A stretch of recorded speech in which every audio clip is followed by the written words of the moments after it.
one of the things that people don't appreciate is that traditional society, Kamba being one, had enforced their rules better than Western society or Christian society.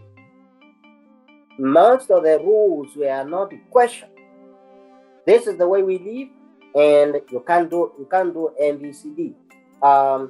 There are many points of intersection between Christianity and Kamba culture, and for that matter, the two can coexist. The problem lies not in these two ways of life, but in the ways in which this generation has come to interpret Christianity and the Christian teaching. A lot of Western religions, they are derived from African culture, not necessarily Kamba culture, but African culture. If you look at Christianity, for example, a lot of issues about Christianity really started from Ethiopia and from Egypt, Africa. So, and we as Kambas also had a role to play in this. So I don't want to say that Christianity is in contrast with Kamba culture. No, I wouldn't. The distinction you would want me to make about Christian culture and traditional culture, there is such a big similarity, especially when you look at the Old Testament. Those things of those sacrifices and uncleanness and how to deal with it and so on. I took Christianity in 1935. You know, now religion is only one of the aspects of culture.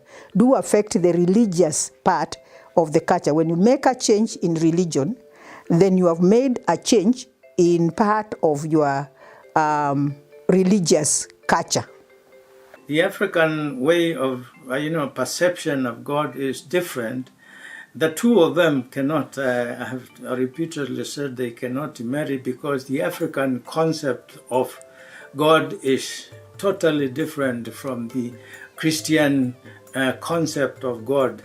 The Kamba worshipped Mulungu.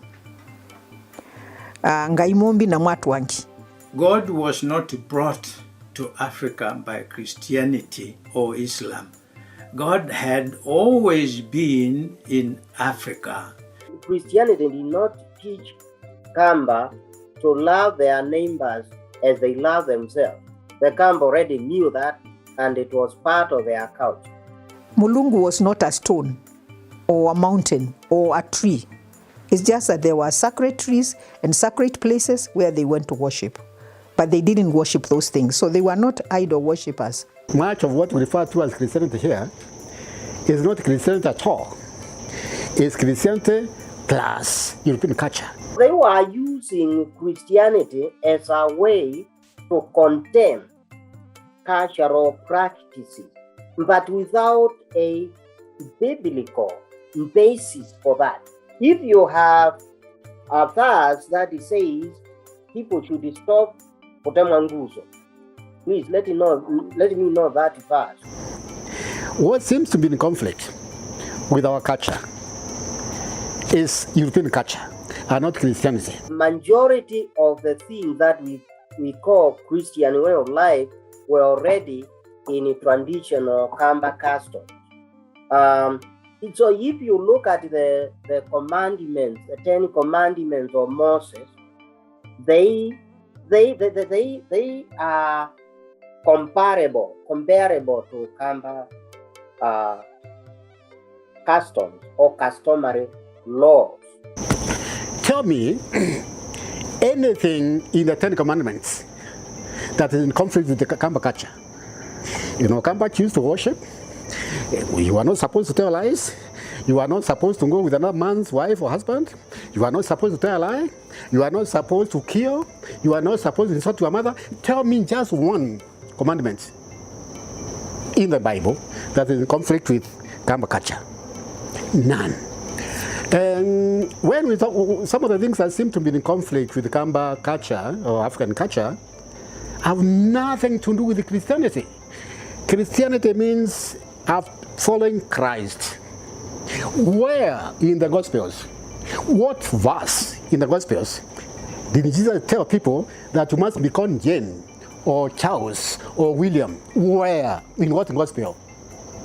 Where did Jesus say in a synagogue or addressing people that for you to be my follower, for you to get into my father's house, you must change your name to become Mary, to become Joseph? So these are European names. Africans have always been praising or praying to their God, interacting with their God. So the issue of thinking that Christianity can come or Islam can come to change the African perception of God, this is, I'm saying. Understanding or learning one's culture is a solution to colonialism, imperialism. Because when we don't understand our own culture, we have a tendency to go around preaching things that are not sustainable. My take is this. Jane is not any more Christian than Kalondu at all, as far as I'm concerned. Because there's nowhere where Jesus said that people should be called Jane, or people should be called Julius, or people. These are just things that have developed because of cultural issues. I am called Kizako Mberia. He told you that we go to the same church. I'm a Christian. If for some reason or the other, I don't make it to heaven, and God forbid, I think I will, most likely I will. But if I don't, it will have nothing to do with the fact that I don't use a Christian name. It will be a problem because I don't live a pious life. So to me, suggesting that Christianity and Kamba culture are incompatible, what you might be suggesting is that probably some aspects of European culture are not compatible with Kamba culture. It is not that they are in conflict, it is how they mesh and engage with each other so that they can survive. So in my view, I think Christianity is embracing certain aspects of our culture, and our culture is also being transformed because of Christianity, what we have been exposed. My son is getting married, probably to your sister. And we come there and they want us to bring the goat when it's alive, and they want us to slaughter it and pour the blood. Now I'll have a conflict with that. I'll bring the goat, like one time I did, and it will be slaughtered, and the blood is given to the dogs. Because I don't want to be involved in that sacrifice, and yet I'm in another sacrifice. Because that syncretism, mixing two systems, can make one run mad, can affect your mental health. And actually, mental health is affected a lot by mixing up systems that are not mixable. Who defines Christianity? What kind? There are, people practice in different ways of worshiping the Christian God. When I came to the United States, I was shocked to find a church that meets once a month. And I was used to a form of worship that we will meet Sundays, Wednesdays we'll go to fellowship, and on Fridays we spend the whole night praying and fasting and singing the whole night, right? Coming here, no such a thing, like staying vigilant, no. The sermons are 15 minutes, we are done. Okay, so people practice Christianity in different ways, and divination is wanting in Okamba. What is Christianity? Where is the boundary between Kamba culture and the Christian culture? The Kamba religion can at least be merged with the Christianity. It is simple to merge it. Yes, Christianity can coexist with the Kamba culture, but not when we misinterpret it.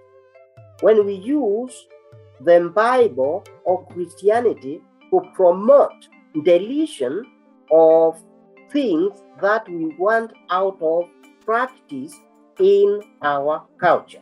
I would look at it as parallel to the Jewish culture that is in the Old Testament, and both of which would be now subjected to the sacrifice of Jesus Christ on the cross that is in the New Testament. That's the way I would look at it. Just the way the Christians who grew up being Jewish and doing all those sacrifices would abandon these sacrifices because of the new thing. I think that's how I would see the Kamba culture. So there's no conflict, especially if we understand Christianity for what it is and remove it from the baggage of Hebrew culture and European culture. Just look at the commandments. Take a pencil, a pen, and go step by step. Number one, the first commandment. Does it conflict with Kamba culture? No. Number two, number three, up to number 10. You will not see anything that conflicts. And then go to the Gospels. You go through all the speeches that Jesus made and see whether there's anything that is in direct conflict with Kamba culture. You won't find. But of course, if you go into this baggage about what happens in Germany, what happens in Britain, etc., of course there will be many things that will conflict with Kamba culture. In order to become a Christian, for example, you should take off all your ornaments. That's not biblical. Actually, the Bible encourages ornaments, beautification, right? There are societies, for example, in southern Sudan, that tattoo quite a bit. This scarification. And the Kamba were carrying scarification of different ways. They were chipping their teeth, filing their teeth. That was seen as anti-Christian. There is no basis for that, right? The way early Christians interpreted Christianity is annoying. Where in the Bible, where in the Gospels does Jesus say, in a wedding, a woman must be dressed in white? Where? Where does it say in the Bible that you must wear a ring? Where? That you must have a veil? Where in the Bible? Another touchy issue is consumption. We talked about in blood, of course. The missionaries and the early converts will not let you drink blood. The Kamba, during lean days, used to shoot the animal on the neck. And they were experts to do that. And they will bleed the animal. Instead of killing the animal, they will bleed it. And then use the blood as food. These were considered primitive ways, very savage. But it is food. Food is food. I can drink blood myself. I stopped even taking soup made from blood. It doesn't taste good to me. But not because I believe there is sin in it. There is no sin in it. There is only cultural bias. We cannot continue without practicing our cultural behaviors, habits. Mwitu wa Masika sings or performs very attractive gospel music and shaking our shoulders like a mukamba in Wadi. And it is to some extent very spiritual. Why can't we hate Kamba way of dancing everywhere? The way Kamba people dance is very, nice. It's a contribution to the rest of the world. The way Kamba people see the world, this is a contribution because they are part and parcel of the world. What is it there, out there in the world, that impedes Kamba culture? I'm not saying it's better, but what makes that other one better? It's nothing more beautiful than talking, being able to express what you're feeling in your own language, because all languages are there for individuals to express themselves. There are certain things as a Kamba, when you reject that, then you are lost, of course. Abandoning the culture is abandoning our voice and abandoning our identity.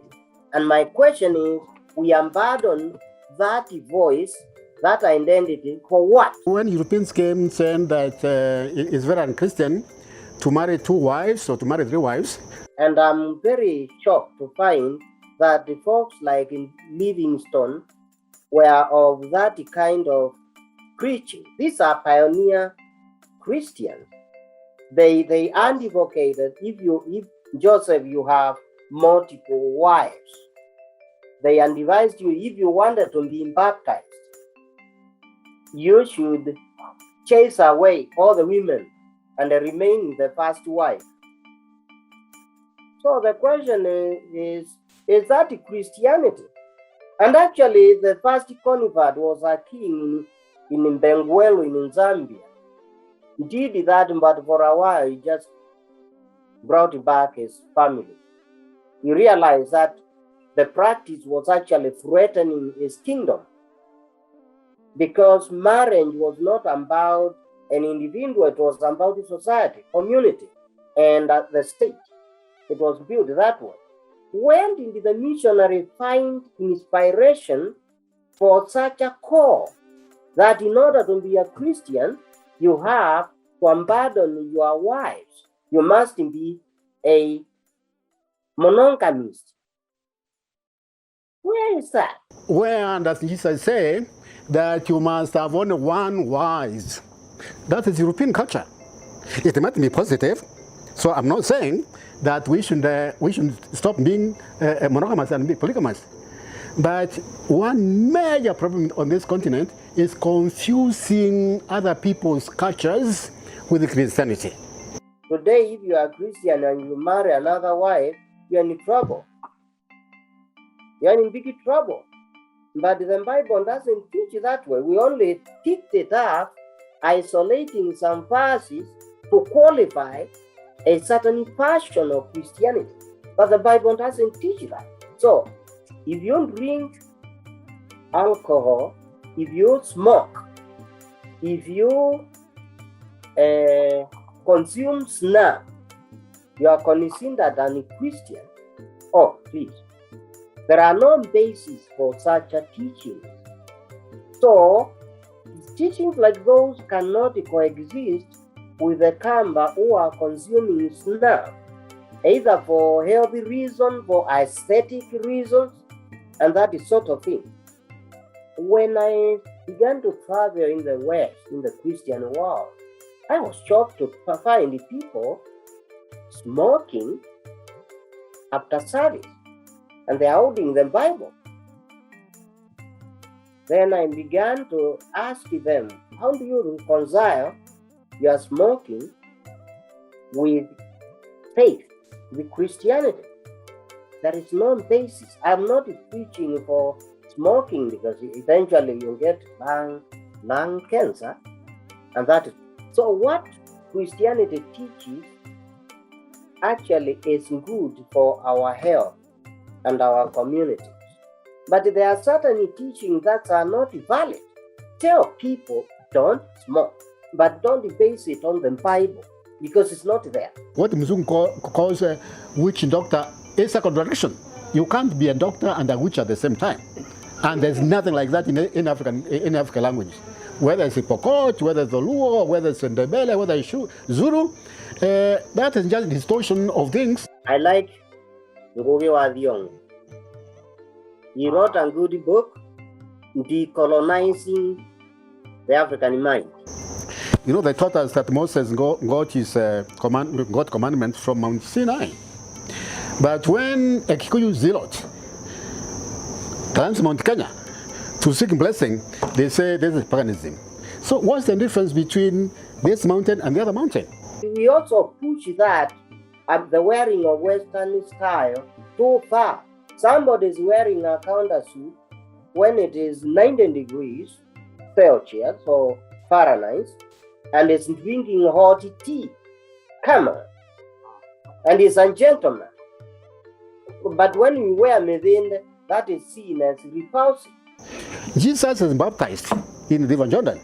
But when a Maasai construct a house with the door facing the waterway, this paganism. This is a language that does not belong to one generation. It is a language of the 19th century and the early 20th century. It's mockery, it's insulting. You will not get a seat in any plane, seat number 13, because it's bad omen. In buildings in America, in Europe, you will not get floor number 13. It will be 12, and then after that, go 14. Now, for them, that is just something cultural. If that happens here, they call it a superstition. The first miracle of Christ was turning water into wine, and it was good wine. People were pretty tipsy, intoxicated, and he did not have problem with that. But the missionaries told, hey, stop drinking completely. The last mission he did on earth was to supply, to give his followers wine. And we still drink it as a part of our communion, right? Without thinking, okay, what are we doing? I'm talking about the Kamba Christians. There is a problem of understanding and interpreting Christianity and the Bible. So all this thing about branding as witch doctors, I can tell you the herbalist Kambani, it's not Mchawi, and therefore we need to maintain that. And I say, I have evidence. Probably I will not be living today if we didn't have herbalist in Tharaka. All civilizations are equal. That's all. It's only that when we make judgment, that's where the difference comes. When we say, these people drinking blood, that's uncivilized. You see, the people who drinking blood don't care about it. It gives them vitality. Huh? At least they think so. By drinking blood, instead of eating meat itself, it gives them more stamina than anything else. And it's good. The Kamba used to drink blood. The Maasai used to drink blood and sometimes mix it with the milk until you find the context, until you find the history, the origin of that custom. You can't understand it. You can only say, I don't see anything that one can see as conflicting between Christianity per se and the Kamba culture. If it's Christianity plus other people's way of doing things, of course, then there will be conflict. Nothing in Kikamba should be deleted. Because whoever is holding that is holding it for a reason better known to himself, to herself. Leave her alone. Carry on with your stuff. Some people will argue that leave that person alone as long as his practice does not inconvenience others. If I'm drinking blood and I'm not getting sick with a disease that affects the rest of the populace, leave me alone. You go eat your mandas, right? Yeah, enjoy them. And then you'll get your diabetes. I'm not saying mandas causes diabetes, but lots of sugar, lots of fat. Continue with your lifestyle, right? Yeah.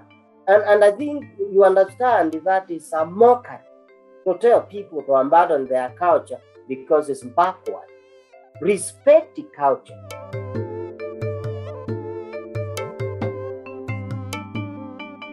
The children of our generation don't understand Kamba, don't speak Kamba, and I'm coming to that. And that's worrisome to me. Yet they don't speak in good English. Yet they don't speak in good Swahili. And even if they say, oh, we have our Cheng, it's not well defined. So these are people who are floating without a sense of direction.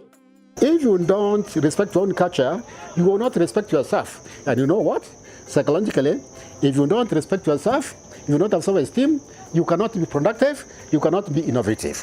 Any of our young people who go to school, basic education, high school, colleges, universities, and so on, to be educated as a Kenyan, then you must be exposed to the culture. You must be able to define your culture. If you have grown up in Nairobi and the parents did not socialize you into the language, you don't speak the language, but that doesn't make you not a Mkamba. However, for you to understand the depth of the Kamba culture, you would still need to understand the language because they are untranslatable concepts. The value of culture is to anchor somebody on the ground. Because you will not be anybody if you are being blown by the wind. And what anchors you, just like the roots anchor tree, is your culture. You try as much as possible to live it. That's it. Kamba culture is this totality of doing things that will help somebody from Kambani and other Kenyans who want to learn something about Kamba to have roots to be anchored down. If you have no culture, you have no roots. And whatever is working today, you will pick it. Whatever is working tomorrow, you will pick it. But when you have a culture, it doesn't mean that other cultures will not influence you, but you have a frame from which a frame of reference from which to make decisions on whether you're going a particular way or not. That is what culture is all about. What we call culture goes beyond culture into economic productivity. Innovation, creativity will not happen unless we are confident of ourselves, and the culture does give us that confidence, that self-esteem, that self-respect. Once you ignore your background, where you come from, then you are lost. And actually it is respect for your parents and your ancestors, that you are doing what they require, you're respecting your own culture. It's actually disrespect to throw it away. If you want somebody in Ukambani to be very confident, to be innovative, to be creative, the first thing that we should do is to ensure that they respect themselves, they have self-confidence, and they have self-esteem. We have to sacrifice ourselves so that we bring up our generations, our children, with the Kamba cultures. And once we do from grassroots upwards, from top to bottom, we will preserve our culture. Mutesia, what you have also done is crucially important to Kiangozo. If more people can come up with a replica of Chuo Kiangozo, I think we will be getting somewhere slowly. Originally, I saw you somewhere in a forest like Andati looking. Very impressive. Wearing that very emblematic skin cloth, like an elder. That's very important because somehow you are teaching, you are letting the eyes see what is company. That's very important. One of the cultural aspects that I always respect, even today, it's how we relate to each other, especially the elderly and the young. In our culture, the way Kamba culture, the way I greet a young girl and the way I greet a young boy is totally different. Wacha, and so on. Wobonyao, I greet the young man. It's totally different. I don't grab, I don't hug young people. That culturally we don't. You know, traditionally there was no incest, at least next to nil in Ukambani. You know why? because what Professor Munabu was saying. You really never embrace your your daughter. You don't embrace your niece at all. You keep distance. All these things that we find about incest today, about defilement, it's not Kamba culture. It's not my culture. In fact, all these murders we find men killing each other because of a love triangle. You know what? In Tharaka, traditionally, you don't go home silent. You start singing. Before you reach home. I'm telling you. So that I am telling you. Well, if your spouse is cheating, you will find in the fullness of time, but you will not find them in bed so that you kill one of them. You won't. So somebody is singing. So these are things that now are beginning to dawn on us.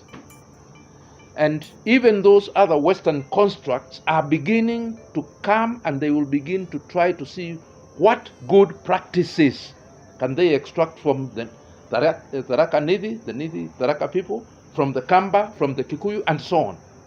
Because there are cultural practices that will also make their life worth living. I'm telling you all these incidences of incest, of defilement, of people killing each other with something called love triangle. It's because we have ignored, it's because our cultures have been eroded. So one way of reverting some of these very negative things is simply to go back to our culture. Precisely. Yes. To me, I am totally convinced, whether it is medicine, whether it's religious beliefs, whether it's cultural practices, the food we eat, all of these things are part of who we are. They are part of our culture. And therefore, we should not be saying, let's ignore some bad practices, because they were not necessarily bad when they were being practiced. But now the context has changed. Okay? The disease frameworks have changed, climates have changed, so there are things that we can't do the same.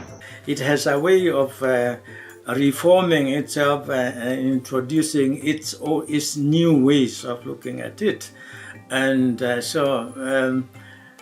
but the fact that if it is ignored, of course, there are many things that you miss. Now you begin to adopt other cultures because you create a vacuum, and once you create a cultural vacuum, you fill in that vacuum with another concept, other cultures, then of course that is like replacing yourself, and there are consequences. I miss circumcision. What the Kamba were calling in Zaiko. I also miss dances, or the dance that they are calling Wadi. There is a way in which Kambas used to build homes, houses, the round house and so on. There are ways Kambas used to cook certain things. That Kamba jiko with 3 stones, you may not know, but those 3 stones, 2 were fixed. 1 was not fixed, because you could put a different pot, different sizes on the pot. So this 1 stone was the one that was being moved around. This is a very important context. So that what Kambas are saying is that you may need to bring some change, but you must begin from a particular point. You don't have to change all 3 things, but you begin with 1, and then the others come on board. Where can I get a pot like the one that we used to have at home, where you would put water and that water would be like it's in a fridge? In Tharaka, if you went and asked for water, people will not ask you, who are you? And you know what? In Tharaka, they will not just give you water. They will actually go to the guand with the gruel and mix it, because they assume that as you are walking, you lost some energy. So traditionally, you never give somebody what is called the water of the frog. Roirakiura is the water from the river. Yeah. They will find a way. They will get some water and a calabash, and go to the guand containing gruel, put it and mix it. They give it to you. So then you do 2 things. You take care of your thirst, but you also refresh your energy. Up to today in Tharaka, if you visit Tharaka home, Nobody will ask you whether you eat. They just serve you food. Ngewana mbano. It was storytelling and mbano, where you are told something and then you are supposed to respond so that your mind thinks. One of the most important, which indicates that the Kamba community really is a community that spread throughout Africa, Congo, South Africa, and so on, is Ndai, the parable. And one of the parable is, I found. In Kikamba we say, Nethiye. So you think as a Mukamba, Nethiye, what is this thing that you found? The answer is, Nethiye mundi na mundeta mayotanea munyoseki. In other words, I found a pygmy, an Hottentot, sitting in the shade of a piece of grass. Now, that is heavy message. This Mukamba is telling you he has traversed this country, Central Africa, all the way to South Africa, which is true. This is how we migrated, and back again. But most important, he's telling you that he actually has seen deserts. Because there, when he found the pygmy and the Hottentot, they were sitting together and there were no trees. It was only pieces of grass. So the hidden message is we must be very sensitive about climate change. Now, nobody says that. But this Ngawana Mbano is extremely important. We now are going through a pandemic. And this pandemic of COVID-19 is something that is not new entirely. Again, Bano. Okay? Mukamba will say, Kwata ndai na kwata. Sui. That's Kasong, eh? Sui. What is that? The answer is Kasonika latia ungoyata.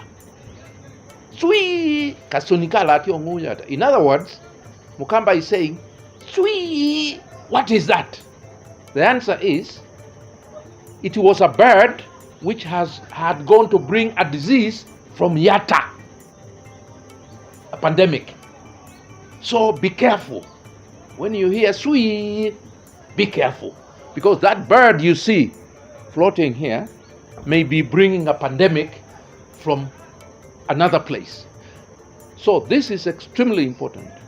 And I am hoping myself that moving forward, we shall, in our syllabus, in our universities, try to inculcate some of this indigenous cultural knowledge into our system so that our people can understand. Something else that I miss quite a bit, and that was my grandmother calling me a husband. So I felt like, I had a wife. Yeah. To some people, that's trash. But our ancestors, our parents and grandparents knew what they were doing. Or they were doing this unconsciously for a very specific purpose. It was part of education. Why would they center everything on sexuality? They had a reason, and they were building a community through those jobs, songs, dances, and games. These kind of things inculcated into the minds of the young, very important life lesson, and so forth. Let's establish, and I would say myself, not only in each community, but in each county, let us establish cultural centers, because everybody has those cultural centers, and let those cultural centers have everything that is who we are. And let them be open so that our future generation, and it's called intergenerational equalization or equity, our future generation will know that this particular community survived under difficult conditions because they were able to do ABC. By 1800, Kikamba was the most spoken language in Eastern and Central Africa. It was known from as far south as Mozambique to the far north as Ethiopia and Somalia.